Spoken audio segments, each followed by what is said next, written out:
আসসালামু আলাইকুম রহমতুল্লাহ বারাকাতু। আমার ড্রাইভার ভাইরা কে কোথায় আছেন? কারো দেখি কোনো মাতবল নাই। কি সবাই মনে হয় রিল্যাক্সে আছেন, শুধু টিকটক লইয়া ব্যস্ত থাকেন? টিকটক লইয়া ব্যস্ত থাকিয়েন না।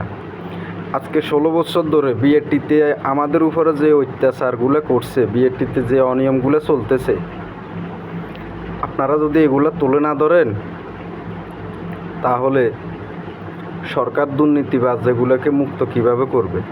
আমরা ড্রাইভার, আমরা কোথায় ভুক্তভোগী হয়েছি আমরা ওইখান থেকে তুলে ধরতে হবে। তাহলে সরকার একটা কাজ করতে সুবিধা হবে। পরতে আপনি সরকারকে দোষারোপ করবেন, সরকার আপনার লাই কী করছে? আপনিও আপনার জায়গা থেকে তুলে ধরতে হবে আপনি কোথায় কোথায় আপনি সম্মুখীন হয়েছেন। আজকে 16 বছর ধরে বিএটিতে যে অত্যাচার অনিয়ম শুরু হয়েছে, আপনারা একটি